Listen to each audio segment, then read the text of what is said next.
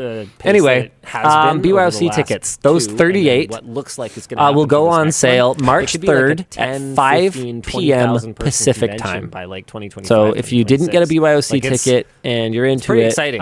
go for really it. Cool. There's some notes in here. For LTX 2019, we apparently made the mistake of opening up too many more BYOC seats at once.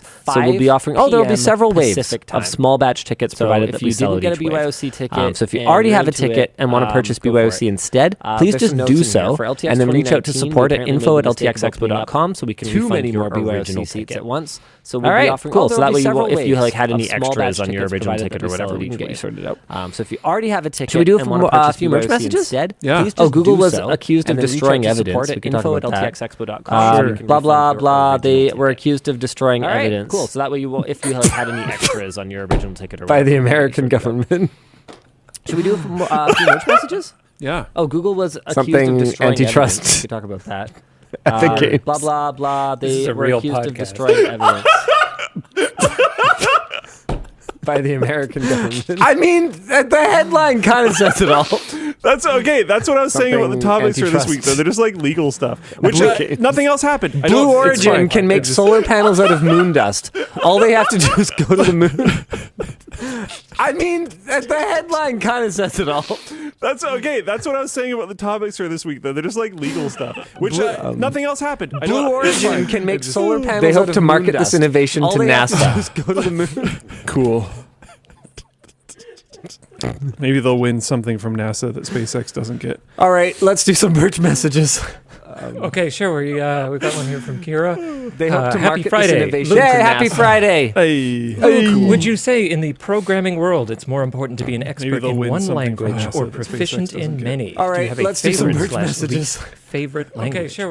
We've got one. I think it all depends on what you're doing. Happy Friday. Happy Friday. There's people Would that you get say paid in the programming world lot it's more important to be an expert in one be language or extremely proficient in knowledgeable many? Do you have in like favorite a slash very least old, favorite antiquated language that no one learns anymore. I think it all but depends on what like you're doing. airports or or nuclear governments silos or heavy industry or whatever still uses it, and they need you to come make some change to it like once a year, and they'll pay you like literally. I have heard of contracts where someone flies in, works for like 1 to 5 days, flies out, and gets paid $200 to come make some change to it. Like you just have to hope that comes along. You need to be the best one.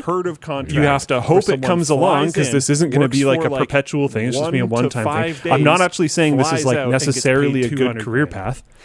Yeah, right. To be clear, you just have to hope. But I know that there are people that do it. It sounds like you can just say COBOL. That's one of them. There are others as well. So like that's a situation where being one-time thing. I'm not actually saying this is in one language would be good. Being proficient in many though has some other aspects of it that might be good. Like I'm assuming if you're proficient in many, that means that you're actively learning. And if you're trying to stay with the trend of technology, the current like language that's going to be the best at doing whatever has some other basically constantly changing. So if you're only an expert in one, and you're like, no, this is the only one I learned. Well, you're just going to fall behind, and you either luckily become that like one COBOL guy that gets paid $200,000 to do the thing, or you don't, and then you just don't have a job. So like constantly changing. So if you're only an expert in one, favorite least favorite language. This is the only one I learned. Not really. You're just going to fall behind, and you either I really like he hates French. one COBOL guy that gets paid $200,000 to do the thing, or you don't, and then you just don't have a job. Literal hater. Not France, but French. Favorite. I even like hearing really. people speak French and stuff is fine, but when I was learning in school, I did not like it. But yeah, I like C. I like C a lot. Such a hater. Literal hater. As a surprise. Not France, but French. I even like. Hey, this hearing one's people from Anonymous. speak French and Hello, stuff is Linus fine, and but Luke. when I Was learning just in wondering school, I if did not either of like you it. have watched Jeff Geerling's yeah, I like 6-month C. review I like of the C a lot. Screwdriver and what your thoughts are on it. No, but I read the comments. I'm serious. It's. Okay, I'm not gonna Hello, Linus dance and Luke. around it. That's what I do. Was just wondering if either of you have watched Jeff I am glad that Geerling's he 6-month has review had of an the Screwdriver overall and what positive your experience with the thoughts are on it. screwdriver. No, but I read the comments. As a YouTuber I'm who serious, sort of understands how retention I'm not curves gonna work and how dance around it. consumption of